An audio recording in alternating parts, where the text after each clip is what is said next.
Hello दोस्तों, स्वागत है आप सबका एक बार फिर से आपके अपने YouTube चैनल सार्थक एकेडमी में। आज मैं फिर हाजिर हूँ एक नए टॉपिक और एक नए वीडियो को लेकर। प्राचीन भारत के लगभग 3 से 4 वीडियो के क्लास में हम लोगों ने जो भी महत्वपूर्ण बातें थे उसको अच्छे से पढ़ा और समझा था। इससे पिछले वाले वीडियो में जो है हम लोगों ने महाजनपदों के बारे में पढ़ा था कि 16 महाजनपदों का कैसे उदय हुआ और एक एक कर कैसे 16 महाजनपदों जो हैं वो सभी अपने क्षेत्र का विस्तार किए।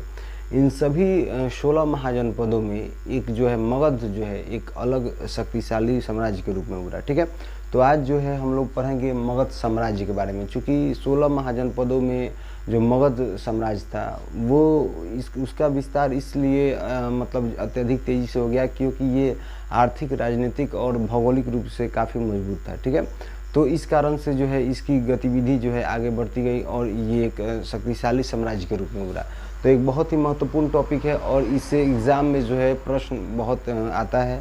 ठीक है, तो आगामी जो भी परीक्षाएं हैं उन सभी में इससे प्रश्न आने वाला है, तो इसे अच्छे से हम लोग पढ़ेंगे और समझेंगे। चलिए बात करते हैं हम लोग मगध साम्राज्य की। तो देखिए अथर्ववेद में जो है अथर्व, जैसे कि 4 वेद है, ऋग्वेद, सामवेद, अथर्ववेद और यजुर्वेद, तो उसमें अथर्ववेद में जो है मगध साम्राज्य का सर्वप्रथम उल्लेख मिलता है। तो प्रश्न सबसे पहले आपसे आएगा कि मगध साम्राज्य का सर्वप्रथम उल्लेख जो है वो किस वेद में मिलता है, तो हम लोग किसे टिक आउट करेंगे, तो ये अथर्ववेद में। ठीक है, ध्यान में रखना है। मगध का संस्थापक जो है बृहद्रथ को माना जाता है। ठीक है, मगध का संस्थापक किसे माना जाता है, बृहद्रथ को। ठीक है, अब देखिए मगध साम्राज्य में जो है इसको एक क्रम वाइज हम लोग पढ़ेंगे ताकि हम लोग अच्छे से इस चीज़ को समझ पाएँ। मगध साम्राज्य में जो है वो 4 वंशों का उदय हुआ जो महत्वपूर्ण शक्तिशाली वंश थे। सबसे पहले जो है हर्यक वंश आया, उसके बाद शिशुनाग वंश आया, उसके बाद नंद वंश आया और उसके बाद जो है मौर्य वंश आया। ठीक है, तो एक एक कर सभी वंशों के बारे में हम लोग अच्छे से पढ़ेंगे। देखिए एग्ज़ाम में जो है क्रम भी पूछ देता है कि सबसे पहले मगध साम्राज्य के अंतर्गत जो है वो कौन से मतलब वंश थे, उसे क्रमवार मतलब टिक आउट करने के लिए। तो उसमें प्रथम आएगा हर्यक वंश, दूसरा शिशुनाग वंश, तीसरा नंद वंश और चौथा में मौर्य वंश। ठीक है, तो इसको ध्यान में रखना है।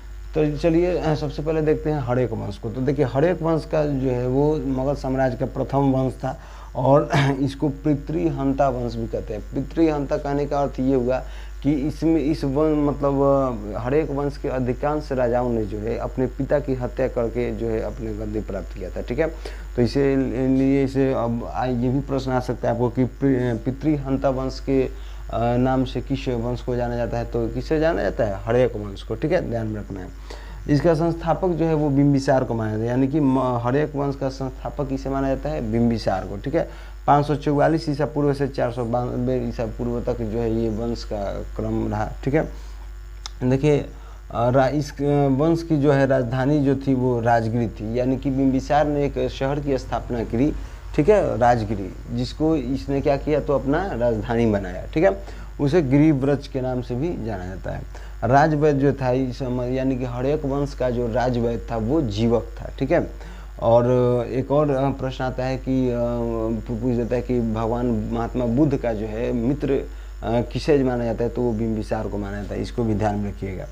तो राजवैद्य इसका कौन था, जीवक था। हर्यक वंश का राजवैद्य जीवक था। चरण प्रद्योत जो है का इलाज जो है किसने किया था, जीवक ने किया था। यानी कि पिछले मतलब जब मगध साम्राज्य का विस्तार का दौर जब चल रहा था तो बिंबिसार ने चरण प्रद्योत से युद्ध भी किया था, लेकिन बाद में इन दोनों की मित्रता हो गई और जब चरण प्रद्योत जो था वो पीलिया रोग से ग्रसित था तो अपने मतलब बिंबिसार ने क्या किया कि जीवक जो थे इनके राजवैद्य उनको भेजकर इनका क्या किया, इलाज करवाया। देखिए बिंबिसार ने जो है क्षेत्र विस्तार के लिए एक नीति की अपनाई। ठीक है, जो उस नीति को मतलब कहा था जो वो विवाह की नीति, यानी कि विवाह नीति के कारण जो है उसने अपने क्षेत्र का विस्तार किया। किस प्रकार से किया और किन से शादी की, तो देखिए महाकोशला थी, मतलब पहली जो शादी की उसने वो महाकोशला से की। वो कोशल राज की पुत्री थी। ठीक है, कोशल राज की पुत्री थी महाकोशला देवी, जिनसे बिंबिसार की प्रथम शादी हुई। दूसरी शादी जो है उसने लिच्छवी की राजकुमारी जो है चेलना से की। ठीक है, दूसरी शादी किससे की, लिच्छवी की राजकुमारी चेलना। इन और चेलना के ही पुत्र हुए अजातशत्रु। ठीक है, जिसने बिंबिसार की हत्या करके जो है वो गद्दी प्राप्त की। ठीक है, आगे पढ़ेंगे इसके बारे में। उसके बाद जो है वो तीसरी शादी मद्र कुल की राजकुमारी क्षेमा से की, ठीक है। यानी कि पश्चिम से उत्तर की ओर विस्तार जो हुआ मगध का बिंबिसार के कार्यकाल में, तो वो विवाह नीति के कारण हुआ, ठीक है।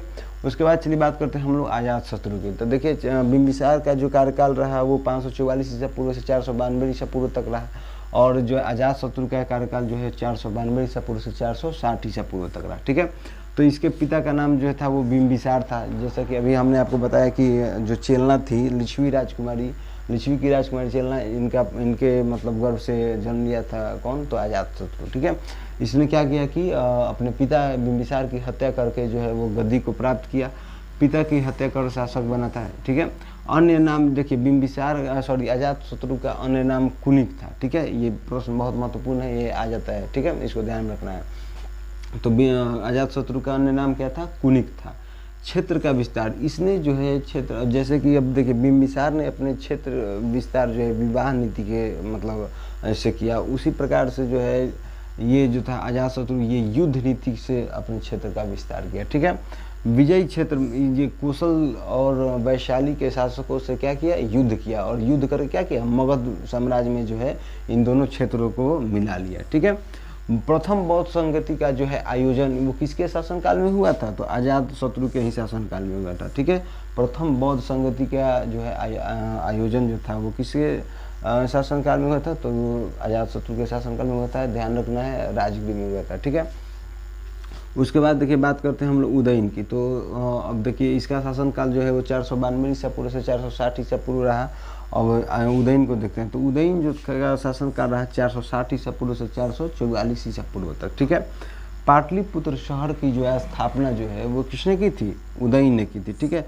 पाटलिपुत्र शहर को जो है उसने स्थापना की, और उसने क्या किया, तो मगध की राजधानी बनाया, ठीक है।